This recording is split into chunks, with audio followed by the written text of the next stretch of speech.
Ladies and gentlemen, welcome to your AEW plus New Japan Forbidden Door 2022 preview and predictions.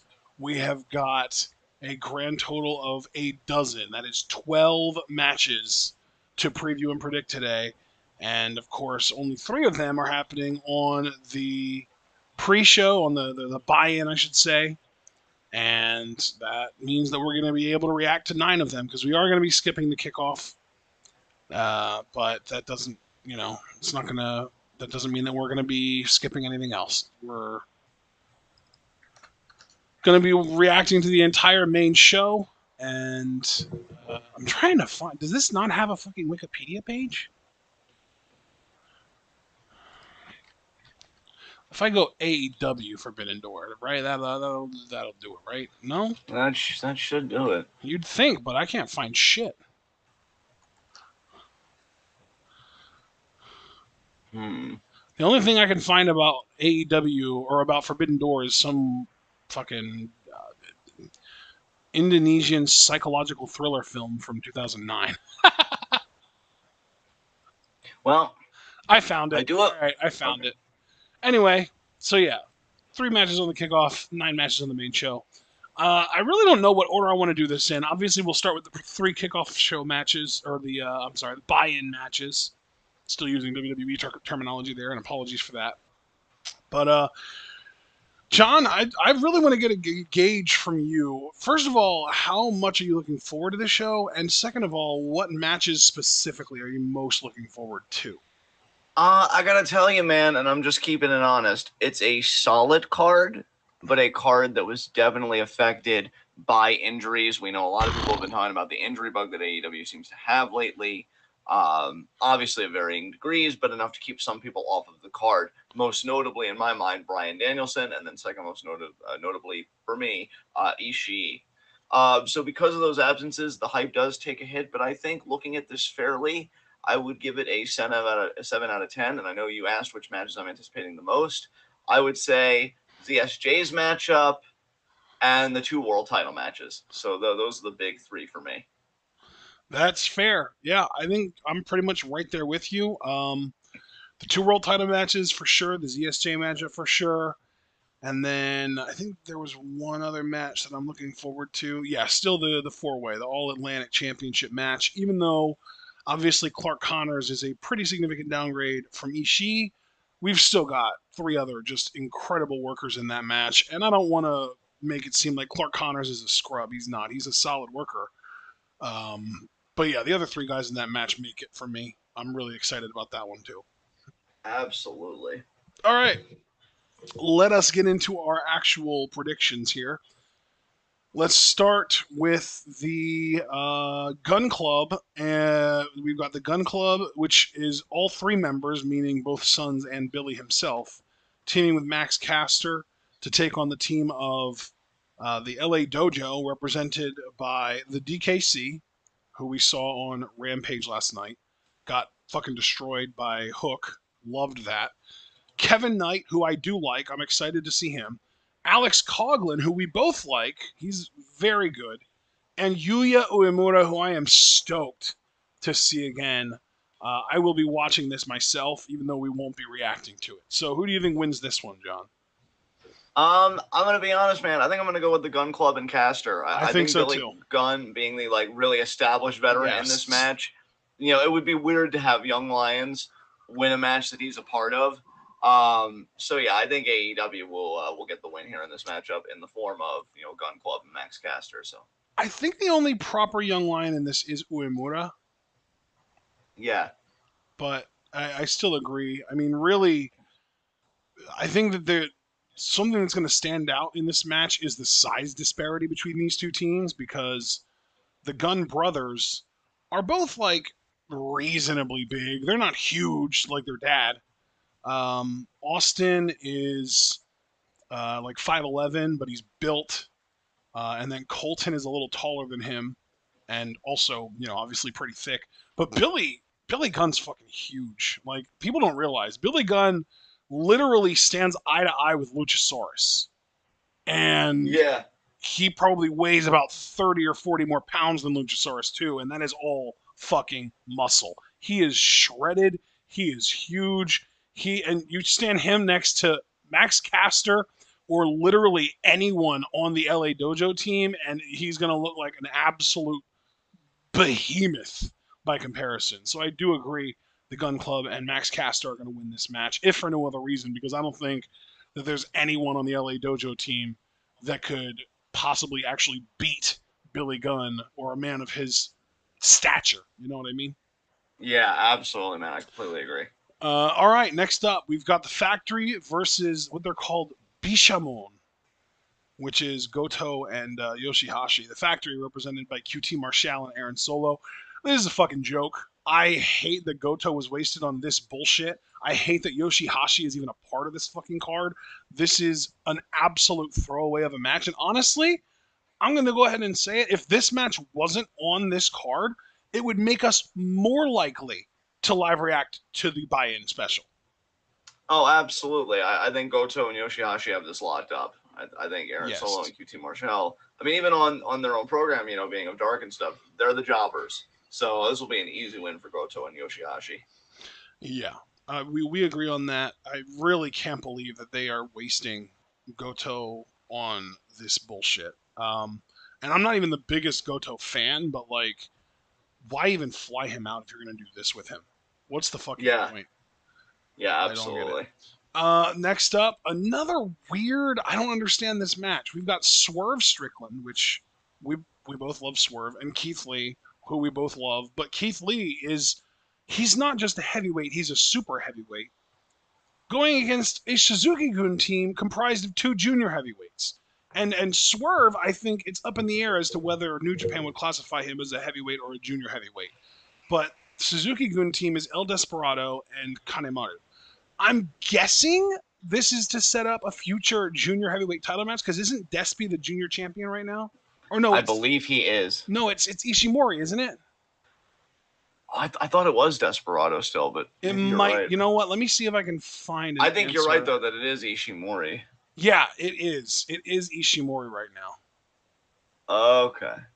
So never mind. I was going to say it might be a way to set up a future title match where Desperado defends against Swerve. But that's clearly not happening because he's not even the champion like I thought he was. Ishimori is, and Ishimori's not on the show at all. So, again, a pointless match. There's another instance here, like there is in that first match with the Gun Club, where Keith Lee just fucking dwarfs everyone in this match by leaps and bounds. Like, I don't understand what they were thinking with this. I don't either. It's very vexing, especially because we know there is. Yes. I was just going to say, honestly, you could literally just switch these two matches and it would make so much more sense, even if I wouldn't be the biggest fan of either one. But if you put Swerve and Keith Lee, where you've got a smaller guy and a bigger guy, versus Goto and Yoshihashi, that would be a hell of a lot more compelling. And then Suzuki-Gun versus the Factory, that would almost be like a fucking comedy match at that point. Because we know that Despy and Kanemaru can do goofy shit. And like QT and Aaron Solo, Aaron Solo tries to take things seriously. But like QT is obviously willing to make a fool out of himself. So like I feel like that would have been better, like more comprehensive and made more sense than what we are getting. Yeah, I certainly agree with you there. I'm just going to give the easy win to Lee and Swerve. Yeah, I really would love to see Keith Lee and Hiroki Goto slap meat. That would have been great. Yeah, that would have been fun. That definitely would have been fun. But no. So then we get to our main card, right?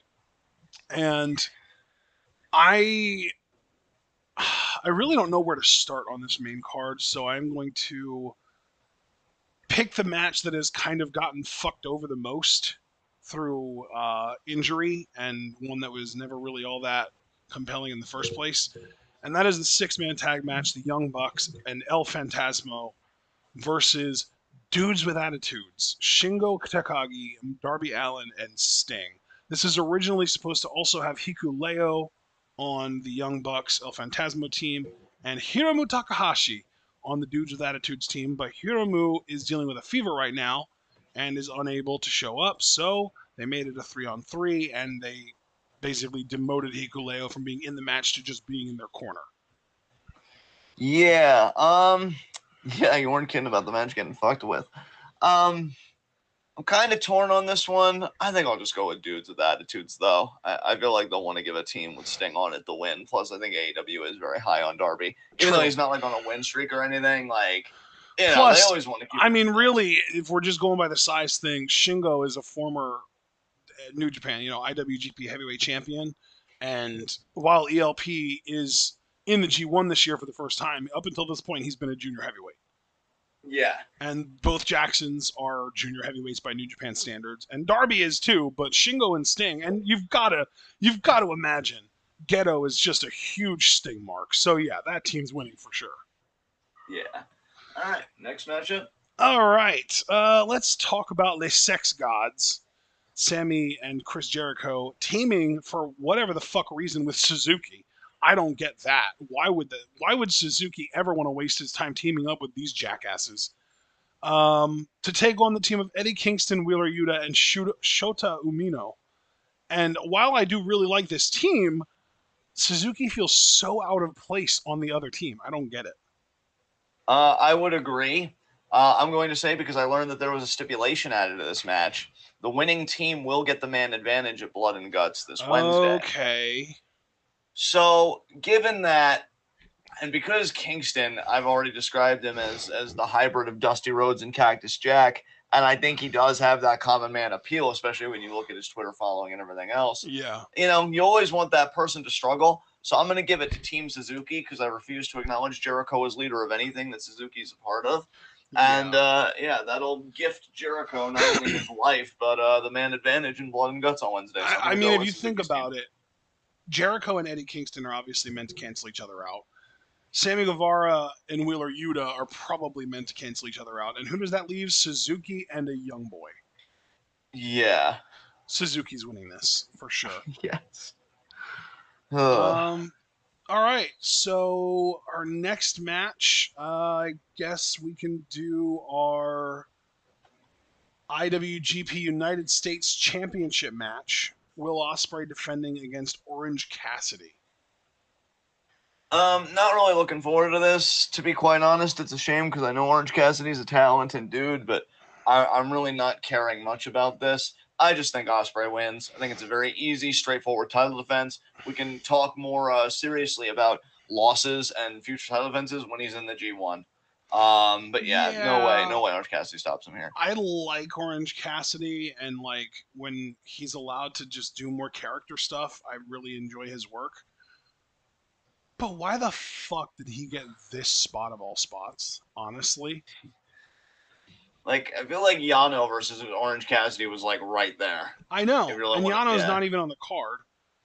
And, like, they put the U.S. title on Ospreay right before they started really building to this show.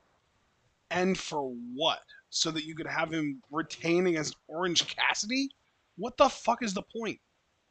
Yeah, I don't get it, man.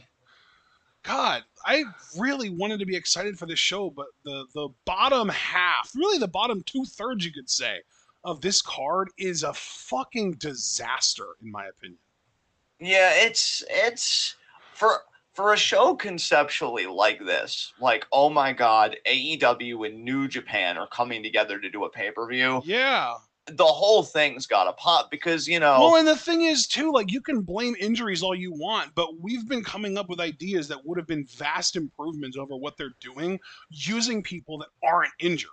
So, like, this whole idea that, like, oh, it's lacking because of all the injuries is true, but it's not this bad because of injuries. It's bad to a point because of injuries, but it's not this fucking bad because of injuries. It's this fucking bad because whoever the fuck made the decisions on this show clearly doesn't know what the fuck they're doing.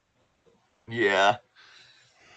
So, Ospreay to win in a whatever kind of match. I mean, that's practically Orange Cassidy's catchphrase, right? Yeah. Hailing from wherever, weighing whatever. Yeah. The whole thing. Who would have been a better opponent for Ospreay here, John? Dante Martin, maybe, just to get the high flying up. But then again, Will can't really do that anymore, he says, because of his neck. Yeah. Maybe Lee Moriarty. I know we've been looking for him to do more stuff. That would have been great. I don't know. Can you think of anybody? You know what? Let me pull up the AEW roster because I know like Adam Cole's working hurt. I also have a separate list pulled up of who's working injured or who's out with injury. We know Andrade can't work the show. The Lucha Bros can't work the show. That kind of thing. Um, against Will Ospreay, who could have gone against Ospreay and been able to take a loss without a problem? Let's see. Depending on if Ospreay's strong enough to get him up for a Stormbreaker, we could have had a really great moment and a feat of strength for Ospreay if he would have faced Brody King. Ooh, that would have been awesome. Yeah, I'm sure that match would have been a lot of fun too because it would have been Brody King trying to show that he could go toe to toe with Ospreay on the high flying shit with like the rope walk and that kind of crazy shit that Brody does, and then Ospreay trying to show that he could go toe to toe with Brody with the strength and the chops and the power stuff, right? So that could have been cool. We literally just had a huge heel turn from Christian Cage. I don't think anyone would have complained if he would have been the one to face Ospreay. No, absolutely not. Let's see, who else would have been a viable candidate here? I mean, I think Scorpio Sky's hurt, isn't he? Yeah, because it feels like we haven't seen him in a while, right? That must be. Yeah, I think he's hurt, so he's not an option. Cord Comerbrand said the original idea was Andrade, so it would have been Andrade. Well, I mean, that would have been great, but you don't need to go all the way from Andrade to fucking Orange Cassidy. Yeah. Where's Kyle O'Reilly on this card? Why couldn't it have been him? Isn't he tagging with the Bucks or is he hurt? No, he's not tagging with the Bucks. I just remember that he did that promo. Yeah. Yeah, because he just did that promo alongside them, hugging him up. So yeah, I guess Kyle, maybe he was hurt too, though. I don't know. Yeah, he's not on this card. And I don't think he's hurt. I can check. Full list of the currently injured wrestlers. Here we go. Adam Cole, Anthony Bowens, Bobby Fish, Danielson, Matthews, Punk, Martin. Kyle O'Reilly is out. Jesus Christ.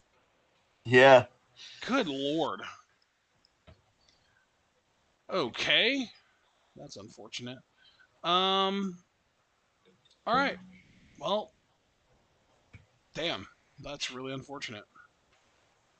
Powerhouse Hobbs. Where the fuck is Ricky Starks on this card? That's another question. I think Ricky Starks, I thought I heard a rumor that he was also hurt. I could be wrong, though. Really? Yeah. I'm telling you, man, that injury bug's bad. I don't see anything on here about Ricky Starks, so if he is injured, he's just not on this list. I don't see anything about Powerhouse Hobbs either on here. Either one of those guys, though, I think would have been a more compelling opponent for Ospreay than Orange Cassidy, just in my opinion. Yeah. Samoa Joe hurt? I don't see him on the list. Well, in kayfabe, he's got a shoulder injury, apparently, because remember, Jay was kind of taunting him about that. Like, oh, you know, if you're not going to defend the title, forfeit it kind of thing. But I don't know if they're doing it up, because there actually is a genuine injury, and plus, I hate to say it, Joe did deal with a lot of injuries while in NXT and stuff, and just on the main roster, so... All right. Last name I'm going to use here before we move on. Where the fuck is Wardlow? Yeah, where is Wardlow on this card of all cards? Especially when you're really, like, building him up. Like, I get that he wants the, TNT title, but why does that have to be the only thing that he wants? Why can't he just be like, I'm free, I'm going to start collecting gold now. Call me the Dragon, like that kind of thing. Yeah. Go after the U.S. title. I like Orange Cassidy, but not in spots like this.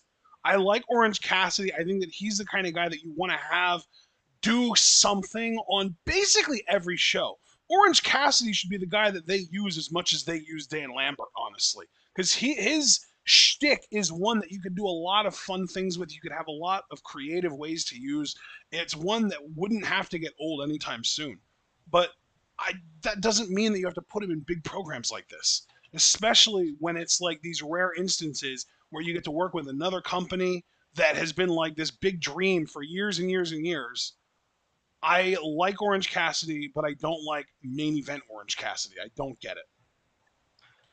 All right, I'd say I'm right there with you, so we can move on. All right, so moving on, let's talk about our women's championship match: Thunder Rosa versus Toni Storm. Another match that I'm a little baffled by because this entire card is New Japan versus AEW, except we have this women's match that's just an AEW match. That why even do this at all on this show if you couldn't get someone from Japan to come over? And even if it wasn't someone from Stardom, even if you wanted to bring over, I mean, Miyu Yamashita was on an episode of Dark Elevation recently. You could have brought over a free agent like Asuka/Veni to just challenge one time and lose and just put on a great match in like a showcase kind of thing. Why the fuck did this match happen to be on this card? Again, I don't get it. I really like Thunder Rosa, and I feel like she's being done dirty here ever since winning the title. I would have killed, because dude, they even have, just even being realistic about who AEW's brought in. They've used Maki Ito, and we know Yeah. Thunder Rosa and Maki Ito have history. Yeah. That would have been a genuine draw for this card. You know what? They wouldn't have used Maki Ito because the last time she was on AEW TV, she tapped out to Britt. Yeah, so maybe she just wouldn't look credible. Yuka Sakizaki, or hell, even Riho. Bro, Yuka in this spot. Yuka, you know how we had Big Match John all those years where every time he had a big match, he would show up and put on a great show and usually fucking win? That's Yuka Sakazaki, man. She is an amazing big match wrestler. She is phenomenal. Yeah, I think she would have been great for this. So yeah, her, like I said, Riho, because she is even a former AEW Women's Champion, and I know she doesn't work exclusively AEW. So in a way, you kind of get to have your cake and eat it too. And yeah, I'm just saying, like, you didn't have to specifically bring someone from Stardom over, even if that would have been optimal. You could have, and hell, you didn't even have to, like I said, you didn't even have to bring someone over from TJPW because there might be a conflict of interest there. Because TJPW and New Japan are, under different umbrellas. Like with, New Japan's under Bushiroad, TJPW's under Cyberfight, whatever. But that doesn't mean that you just make no effort to bring in a Joshi. You could have brought in Veni. You could have brought in Ryo Mizunami. You could have brought in Takumi Iroha for all I care. Bring somebody over that can get the crowd excited that isn't just a white girl on the roster. Yeah. And really, again, like, you go that route, and it's just somebody that I've just never really been big on Toni Storm. I'm happy if she's happy with where she's at right now. But, like, I've been begging, and I know you've been begging, we want Jamie Hayter to be pushed. That's, like, the person that we want AEW as far as, like, a long-term AEW talent not coming from somewhere else. Yeah, we want her to get that spot. So, yeah, I'm just kind of mailing the whole thing. I just hope and I'm picking Thunder Rosa to retain. Yeah, I think they kind of, justify it with, she's a former World of Stardom champion, so it's close enough. But, like, no, it's not. And frankly, she probably wasn't even supposed to be a former World of Stardom champion. She basically won the belt by accident because the champion at the time dislocated her elbow mid-match and it had to be ended, and she just was given the title. Exactly. So, with that said, I guess we can move on to our next matchup.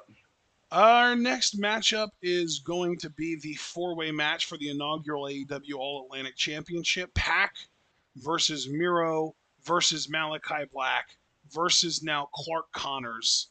I did see someone asked in the chat how we pronounced Goto's name. Hiroki Goto. Basically, think of it as, rather than being OO, think of it as being OU.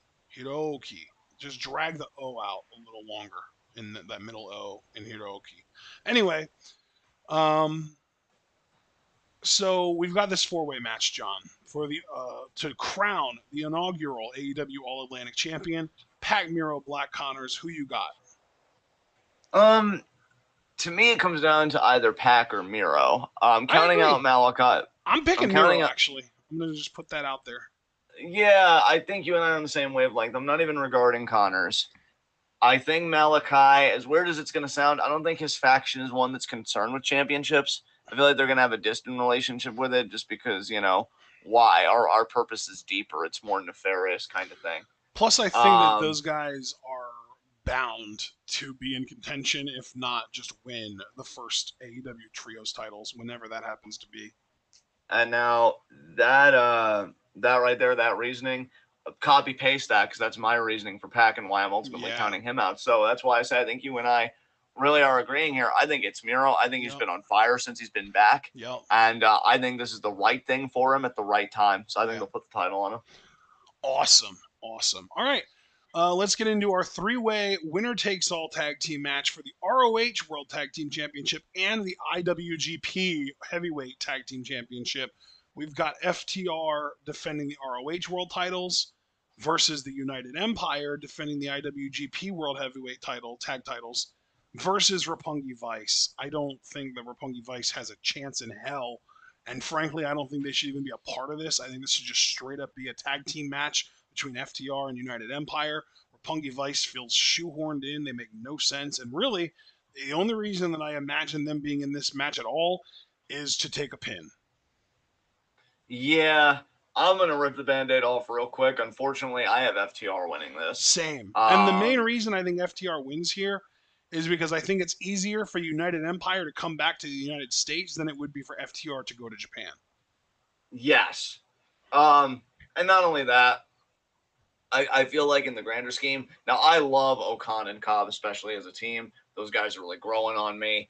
You were even talking like Jeff Cobb may very well win the G1 this year. He made it to the final last year. Yep. Okan, obviously, he's good PR for the company. He seems like a real good dude IRL. And I've always said, like, I love his old school style, with the Wilhelm screams and the fucking Mongolian chops and just his look. He's something straight out of the 80s. And I mean that in a good way. What's old is new again kind of thing.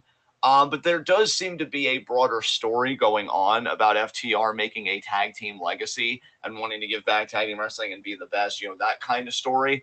So I feel like, they're going to add this notch to their belt, no pun intended, by giving them the IWGP heavyweight tag titles and being like, oh, look at us, making that history again. What's interesting about stories like this, though, is what tag team is the one that knocks you off?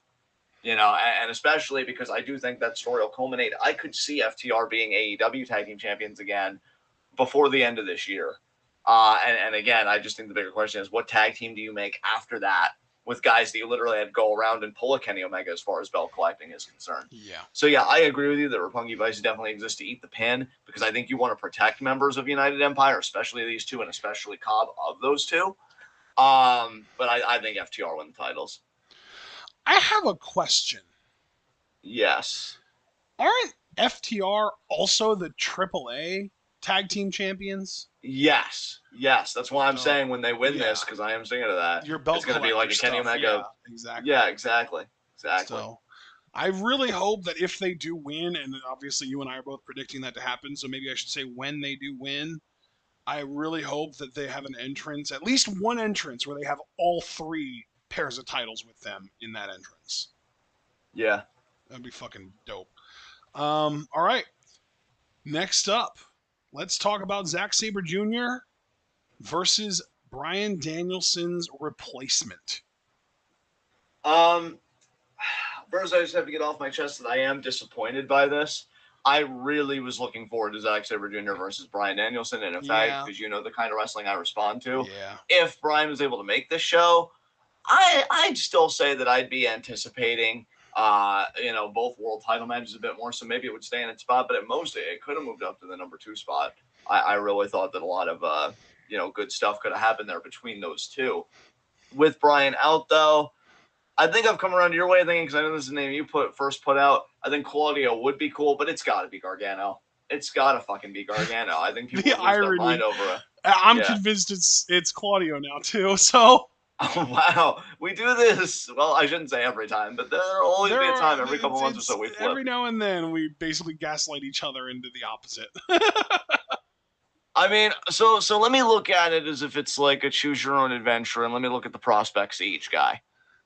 I think Gargano comes in, and it's going to be interesting for AEW because in a way you kind of have another Danielson on your hands. I wouldn't say to the same degree. I mean, if I named it after him, obviously I'm putting Danielson above Gargano.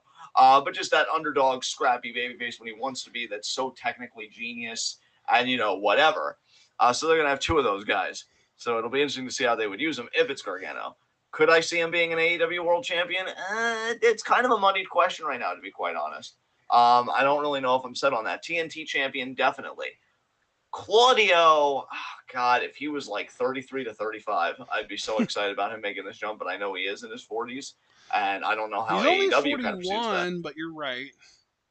I mean, because on one hand, I mean, Jericho was their inaugural champion, and he's a little bit older than Cesaro. Then again, though, the name value a little. You realize when Jericho first won that title in 2019, he was 48. So he's in his 50 now. 50 He's now, 51 now, yeah. Yeah. So, yeah, if it is Cesaro, And I I don't know. want to point this out. Craig is saying this, and Wikipedia also said this, although Craig might be getting this from Wikipedia. I don't know. Apparently, this new member or this new replacement for Danielson will also be a new member of Blackpool Combat Club. That actually makes me think it's going to be Claudio even more because he has history with Regal from NXT. Yeah, the moment I read that, I started to reconsider my position as well. I did not know that tidbit till you read that chat. And it was apparently confirmed on on Rampage. Wow. Okay, there we go. All right, then I guess I'll switch to Claudio as well. I can't see Gargano in Blackpool Combat Club. Me neither. No. He's too finesse, man. He's not brutal enough. Exactly. Claudio can be fucking brutal, though. We know that. I mean, we've seen his uppercut, flurries. So. Yes, absolutely. All right. I think we've done a really good job of narrowing this down to only the 2 world title matches. So, which one would you like to cover first, AEW or IWGP? The IWGP is a fatal 4-way, so I think the main event should always go to that mono and mono big matchup. So we definitely, the way they built it, I definitely think Tanahashi's main eventing. So. Okay, then let's talk about the IWGP World Heavyweight Championship match. Jay White defending against Adam Cole, Hangman Adam Page, and the motherfucking Rainmaker, Kazuchika Okada. Fuck yeah. This might be one of the most stacked fatal 4-ways I've seen in years. Bro, the talent is insane. I just have to say, I love Okada so fucking much. I wish you would have seen some of the promos that he was cutting on the road to Forbidden Door, like the hype show that they did after after Rampage last night. He was literally saying shit like, "This show doesn't get off the ground if Kazuchika Okada's name isn't part of it," and he's so right. Yeah. I'm just saying, like, Okada is absolutely the king. Like, I literally, if you don't have Okada, it's not a real New Japan show to me. Yeah. How must it feel to be that much of a Chad and like be able to say whatever the fuck you want? I mean, we even saw it on Wednesday when he got in the ring, and again, as we talk about with fucking Billy Gunn and Keith Lee, just towered over everyone else. Yeah. He's like, oh my god, these people are shrimp. He's like, damn, I thought New Japan guys were short. AEW is even smaller. And then he walks up to Tony Khan. Tony, I'm literally taller than you. What kind of company are you running here? I think we can count out Adam Cole at least as a winner of this match, just because of the fact that he is working injured, and it seems really unlikely that he'd win a title while injured. He's working injured. He just won the Owen Hart tournament. He's fine. He doesn't need this win. Yeah, I'm counting out Cole as well. So then it comes down to 3. Okada regains the title, which I legitimately view as a possibility. Hangman Page wins the title, which I legitimately do not view as a possibility. And Jay White retains, which I think is just the most likely possibility here. I hate to say this about the guy because he was a great world champion, but I think Page exists to eat the pin personally. You don't think I Cole is that? I don't think Cole, because I think they'll want to keep the Jay White Cole alliance going. I don't think Jay White will want to go as far, or maybe. So you're saying you have Jay White retaining? I gotcha. Yeah, I think Jay, and plus Jay has had kind of the number of Adam Page on Dynamite. Yes. So yeah, I could see him pinning Page, but we'll see. But I definitely have Jay White retaining. Yes. Yeah. I don't know, man. A part of me really thinks that Okada might win this thing. Like,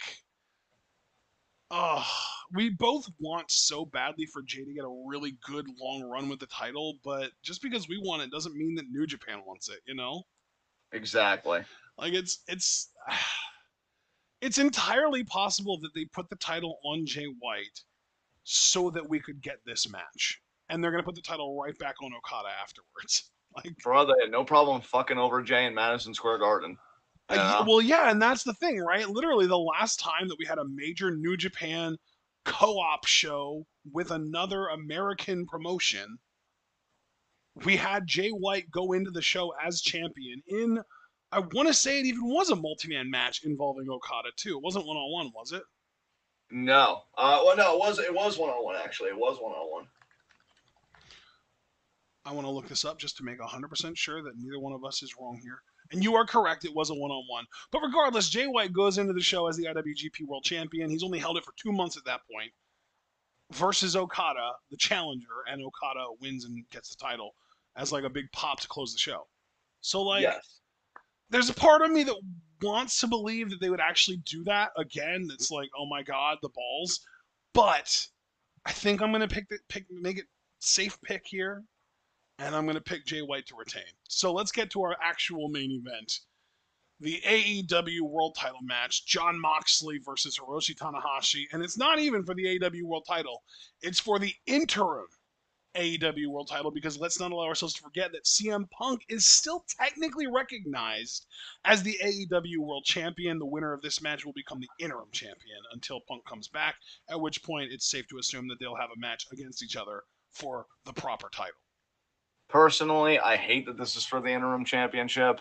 I get that you may want a certain matchup, but I feel like there are other ways to do it without causing like this whole thing of like, oh, you're the world champion for now, but not really, because we still want to go with this guy who can't do a buckshot lariat when he's mocking an opponent. But I digress.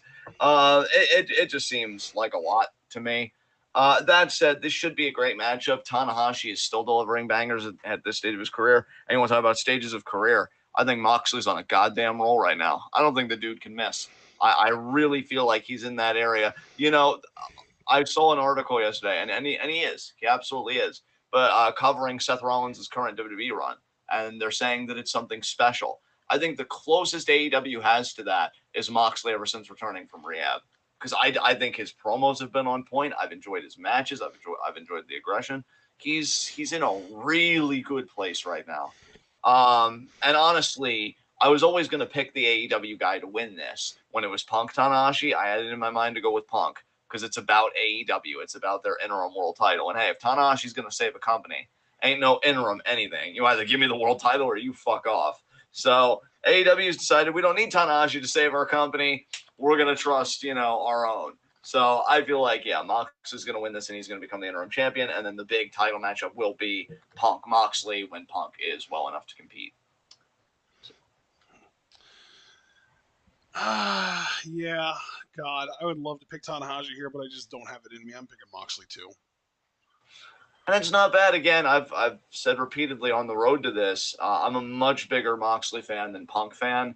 It would be fascinating though to see Tanahashi in that spot. I know. That's because we know that that's my big thing. Is like, even if it was only an experimental run, I think it would be so interesting to have Tanahashi win the AEW World Title and not drop it until his match with Punk. At which point, then Punk would win it back, and maybe even that would set up for something to happen on Wrestle Kingdom next year involving that title. I don't know. Yeah, that's a great point. They could definitely do that. I'm curious what the big picture here is. As far as the world title and who they want really carrying it and establishing it, because they don't want to give up on Punk.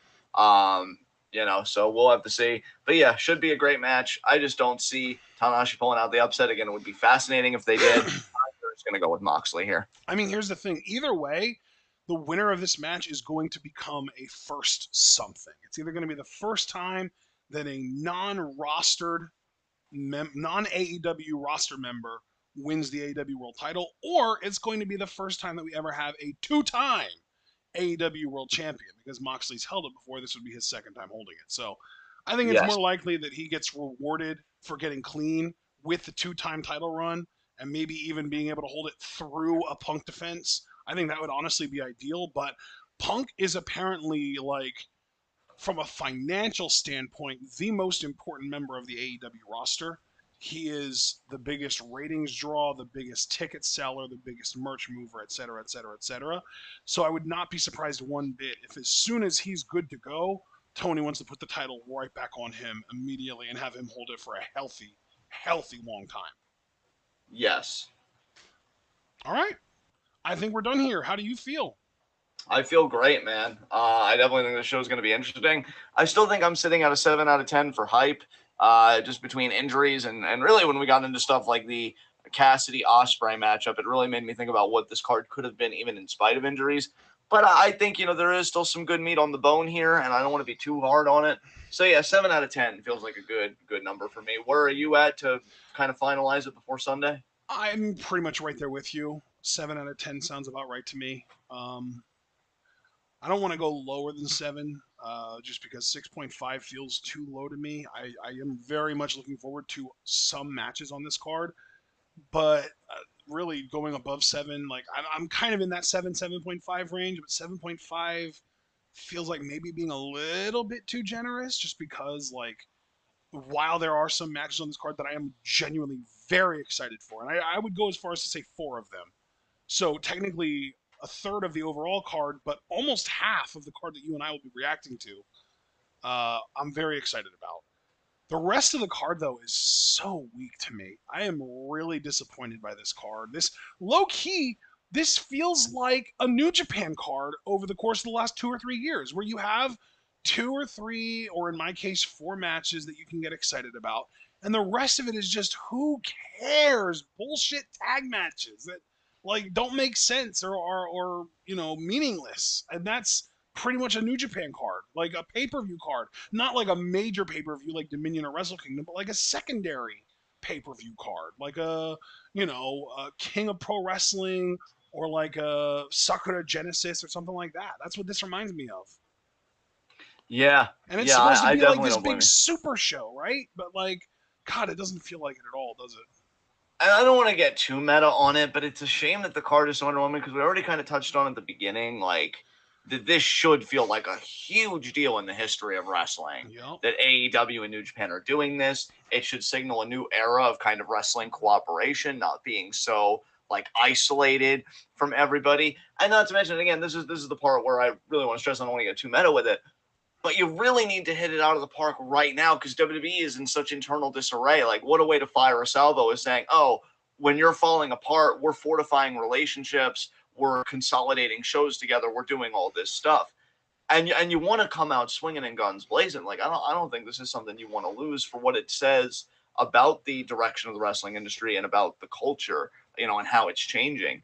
WWE is kind of imploding on itself internally, and you'd think AEW would be like, all right, guys, we got to, strike them in the neck, so to speak, with this show. We got to make it like a big shot.